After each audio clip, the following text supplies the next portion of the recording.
एक एक बैंक में मैनेजर है, रोजाना लाखों करोड़ रुपए का आदान प्रदान करता है, उनकी गिनती कर रहा होता है, धन के बहुत बड़े लोकर के चैम्बर के बीच बैठा होता है, चारों तरफ पैसा करोड़ों अरबों रुपए वहाँ भरे हुए हैं, लेकिन उस पूरी संपदा में से वो 10 रुपया भी अपनी मर्जी से कहीं खर्च नहीं कर सकता, ना किसी को दे सकता। तो वो एक वॉच डॉग की तरह, एक केयर टेकर की तरह, एक ठेकेदार की तरह, एक किसी चीज़ के को देखकर उसके चौकीदार की तरह अपनी भूमिका अदा करता है। क्योंकि मालिक तब होते हैं आप जब किसी संपदा को खर्च कर पाते हैं। अगर खर्च करने की स्वतंत्रता नहीं है तो आप मालिक नहीं है उस संपत्ति के। संपत्ति, समृद्धि और संपदा तभी बनती है जब आपको उसको खर्च करने का अधिकार हो, या आपको खर्च करने की प्रवृत्ति हो। संग्रह से भी नहीं होता। तो एक तो अमीर वो है जो पैसे से अमीर है, और एक गरीब वो है जिसके पास पैसा नहीं है। लेकिन एक गरीब ऐसा भी है जिसके पास पैसा तो बहुत है लेकिन मन से गरीब है। तो ये जो लोगों की मेरे पास संख्या है, जो लोग अभी कोई अमेरिका से आ रहा है, कोई ऑस्ट्रेलिया से आ रहा है, कोई कहीं से आ रहा है, तो ये पैसे से तो अमीर है लेकिन ये मन से गरीब है। जैसे हाउ टू लिव, ये सीक्रेट को समझ ही नहीं पाए कि जिंदगी को कब जीना है।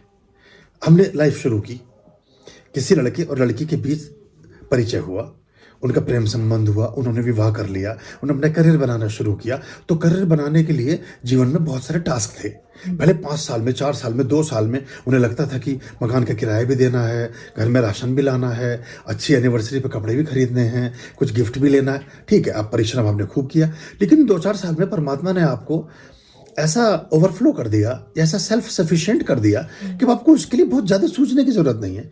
लगभग उन्हीं सारी आवागमन में, उस लक्ष्मी के आवागमन में आप वो मूलभूत आवश्यकताओं की पूर्ति कर सकते हो।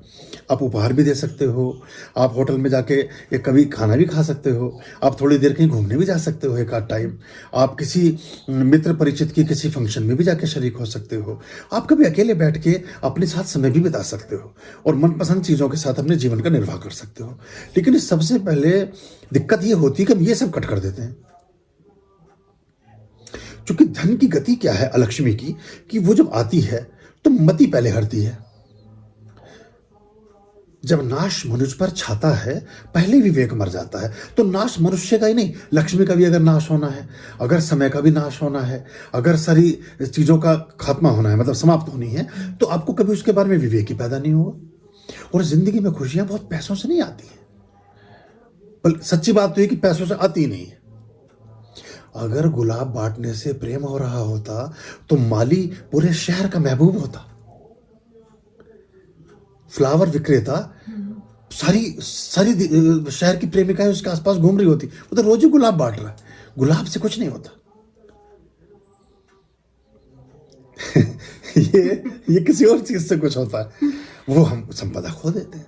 तो जैसे ही लगे कि हम सेल्फ सफिशिएंट हो गए हैं, हम धनोपार्जन के दृष्टिकोण से आत्मनिर्भर हो गए हैं, हम ब्रेड बटर खा सकते हैं, दाल रोटी खा सकते हैं, थोड़ा सुस्ता के दाल रोटी खानी चाहिए। अब मेरे पास एक फैमिली आई, आज वो मल्टी मिलियनियर है, 10-20 हज़ार करोड़ का उनका कारोबार है। उन भाइयों ने मिलकर के जब वो संघर्ष में जीवन से अपनी कंपनी बनाई, अपना बिजनेस शुरू किया, तो उन्होंने आपस में संकल्प किया कि जब कभी हम बहुत समृद्ध होंगे तो हम सारे बच्चे और हमारी मतलब पूरी फैमिली साथ रहा करेंगे, कि घूमने जाएंगे तो साथ जाएंगे, कुछ भी करेंगे तो साथ करेंगे। हम फैमिली में जो मिसिंग है पैसा ना होने से, हम उस चीज़ की पूर्ति करेंगे, जीवन को जिएंगे। लेकिन जब पैसा बहुत आया तो वो इतने उथले हो गए कि वो बच्चा एक मैसेज भेजता है अपने परिवार के एक ताऊ को या चाचा को, वो उसका फोन का रिप्लाई ही नहीं कर पाता 4 साल तक। और वो शहर में बच्चा रह करके किसी हॉस्टल में गई, वापस भी लौट के आ जाता है और वो बड़ा डिसअपॉइंट है कि मेरे चाचा जी ताऊ जी मुझसे मिले तक नहीं, और उनके पास समय ही नहीं किसी भी चीज़ का। अब समय किस चीज़ का है? कचहरी में तारीख लगी हुई है, कोर्ट में, वहाँ जाना है, क्योंकि नहीं जाओगे तो आपके अरेस्ट वारंट हो जाएंगे। समय किस चीज़ का है? फालतू की चीज़ों के उसका। तो क्या इसके लिए थोड़ी पैसा इकट्ठा किया था? भाई ने ही भाइयों पे केस कर दिए, उनके और रिश्तेदारों ने, किसी और परिचित ने, उनमें अलग तरह के विवाद पैदा हो गए। तो क्या संपदा और समृद्धि इसलिए अर्जित की थी क्या?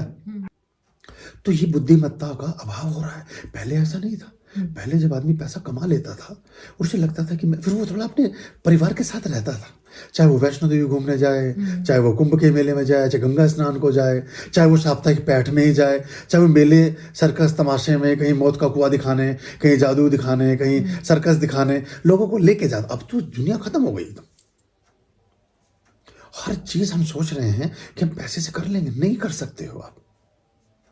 अभी देखिए, अभी क्रिकेट का मैच चल रहा है, हम खेल नहीं सकते, हम मैच देख रहे हैं। हम खाना घर में मिलजुल के प्यार से बना नहीं सकते, तो जोमेटो आपके घर में खाना ला रहा है। हम कपड़े सिलवाने नहीं जा सकते कि हम पे टाइम ही नहीं कि जाके टेलर के पास जाके नाप दिलवा पाएँ, तो हमारे घर में जो ये रेडीमेड कपड़े वाले हैं वो हमारे घर में उसकी डिलीवरी दे रहे हैं। हम सारे एस्पेक्ट लाइफ के पैसा भर के पूरा कर रहे हैं। हमने पैसा वहाँ जमा किया, वहाँ से ये हो गया, हमने पैसा किया। आप आदमी जो मालिक हैं बड़ी बड़ी कंपनियों के, वो कह रहे हैं मैं नहीं टाइम जा सकता, ड्राइवर को ले जाइए। अब लाइकिंग डिसलाइकिंग तो ड्राइवर को पता है, आपकी पत्नी की। वो कहाँ गोलगप्पे उसे पसंद है वो आपके ड्राइवर को पता है। उसे किस रंग की दुकान से कौन सा सूट उसने खरीदा वो ड्राइवर को पता है। कितने दिन को सिल के आया, किस टेलर के सिला, वो आपके ड्राइवर को पता है। आप सोच रहे कि आपको क्या पता है? आपको कुछ भी पता नहीं है। और जब फिर वो कहता है हम एक ही छत के नीचे हैं, हमें तो पता ही नहीं कि आपकी लाइक क्या है, आपकी लाइकिंग क्या है, डिसलाइकिंग क्या है, आपको पसंद नापसंद क्या है, हमें इस बात का कोई बोध ही नहीं है। तो ये आप एक छत के नीचे अजनबी की तरह रहे कि कैसे रहे, तो इसके बारे में हम कभी सोचते नहीं। तो हर चीज़ को पेड़ रख करके या पैसा दे करके आप नहीं कर सकते हो। कुछ काम जीवन के अनुभव और जो स्मृतियां हैं, जो यादें हैं, वो टाइम स्पेंडिंग से और साथ रहने से आती हैं, वो पैसा भरने से नहीं आती। फिर तो बात सुनने में अजीब लगती है, लेकिन कहीं भविष्य में ऐसा तो नहीं हो कि हम किसी प्यार करने वाले को भी रख लें, भाई मेरे पास तो इसका भी टाइम नहीं, तुम ऐसा करो इसके साथ चली जाओ कहीं, या चले जाओ तो मैं कहीं CEO हूँ किसी कंपनी में, मैं लेडी हूँ, मेरे पति, मैं नहीं जा सकती 4 दिन के लिए, छुट्टी नहीं मिल रही नैनीताल, तुम इनके साथ घूमाओ। या वो कहे कि तो ये, क्योंकि बाकी सारी चीज़ों के लिए तो आपने परचेजिंग कर ही ली, इसके लिए भी कोई आदमी तो नहीं हायर करना पड़ जाएगा कि मेरे पास तो समय नहीं, क्योंकि मैं तो एक दिन में कमाऊंगा 10 लाख रुपए। भैया इन पैसों का तो करेगा क्या? एक समय के बाद फिर तेरा चलेगा डिवोर्स का केस, फिर तेरी चलेगी कोई और केस, तो तू उसी सुल्तान में लग जाए। फिर तेरे से वकील इस पैसे को हथिया आएगा जो तूने फालतू इकट्ठा कर लिया, और जितना ज्यादा तेरे पे पैसा होगा उतना ही मोटा मुंह वकील का और बाकी चीजों का खुलेगा। गरीब आदमी तलाक का मुकदमा नहीं डालता, जरूरत ही नहीं है उसका। अमीरों के मुकदमे लड़ते हैं, तो फिर वो 5-10 करोड़ रुपए में सेटलमेंट होता है। तो तुमने किस लिए, इसलिए अलग होने के लिए पैसा कमाया था, तो पहले अलग होकर ही कमा लेते, साथ ही क्यों रहे किसी के? अलग होकर पैसा ही कमाते, चाहे स्त्री हो चाहे पुरुष हो। मेरा परामर्श उनको यही है, अगर आपकी बुद्धि विशुद्ध व्यावसायिक है, आप बिल्कुल बिजनेस ओरिएंटेड हैं, तो किसी और की लाइफ खराब मत करो, उसे अपनी लाइफ जीने दो। किसी और की जिंदगी में आपने कट्टम लगाया और उस चीज को आप भी नहीं भोग पाए, मतलब उस समय को, उस चीजों को, आपको पता ही नहीं कि आपकी पत्नी को कितने अच्छे पराठे बनाने आते हैं, या आपका पति कितनी अच्छी ड्राइविंग करता है, या कोई भी चीज, मतलब दोनों, ये कोई किसी एक के लिए नहीं है, ये परस्पर है, पुरुष स्त्री दोनों के लिए। हमें अपने लोगों के बारे में कुछ भी पता नहीं होता, वो पूरा जीवन हम निकाल देते हैं। वो 60 साल का आदमी चौंकता है, बोले आपको यह आता था? तू 35 साल से कर क्या रही थी मेरी बहन, इस आदमी के साथ घूम रही थी, तुझे पता ही नहीं किसको ये भी आता है। तो ये एक मिसिंग है, इस पे हमें जरा अगर हम विचार कर ले तो अच्छा रहता है। पर ये भी तो होता है गुरुजी कि मतलब पैसा तो लाइफ में जरूरी होता है। अगर किसी के पास सिर्फ प्यार है और सिर्फ टाइम नहीं है, पैसा नहीं है, तो उसके लिए भी तो उसकी लाइफ में जो कमी है वो कैसे पूरा करेगा? पैसा तो उसको चाहिए ही चाहिए। पैसा चाहिए, पर पैसे के बिना भी अगर प्रेम है और प्रगाढ़ता है, तो हमारे यहाँ ऐसे हजारों उदाहरण हैं और ऐसी कहानियां हैं।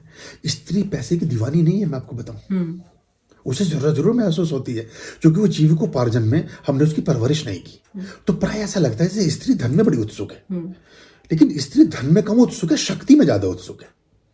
और शक्ति भी चूंकि धन से आती है, तो इस वजह से हो सकता है उसका उसमें आकर्षण रहता हो। धन की लोलुपता पुरुषों में अधिक है, धन के प्रति पुरुष ज्यादा बावले हैं। औरत तो एक टाइम के बाद अगर उसका बस चले तो वो बंद कर दे कुंडी कि तू भैया ऐसा कर, इतने पैसे आ गए, तो आराम से घर में बैठ जा, तो अपना कुछ काम ऐसा कर ले और आराम से अपना दोनों थोड़ी रुकी सुखी खाएंगे और आराम से रहेंगे। ऐसी मनोवृत्ति स्त्री की होती है। उसे कोई जाके यूक्रेन पे हमला नहीं करना, उसे कोई 50 वो नहीं बनाने शोरूम, उसकी बहुत बड़ी महत्वाकांक्षाएं है ही नहीं। उसकी दुनिया बहुत सीमित है, बहुत छोटी सी दुनिया है, उसकी दुनिया बिल्कुल डिफरेंट है। तो वो उसमें सेटिस्फाई है वो, लेकिन वो उसको सम्मान चाहिए, उसको एक स्पेस चाहिए, उसको एक रेस्पेक्ट चाहिए, उसको एक टाइम चाहिए। वो सब तो हो गया खत्म, और बाकी चीजें हमने इकट्ठी कर ली या पैदा कर ली, तो उसमें फिर वो बात पैदा नहीं होती, वो चीज आती नहीं है। ये एक अंतर है। आर्याम अभयाम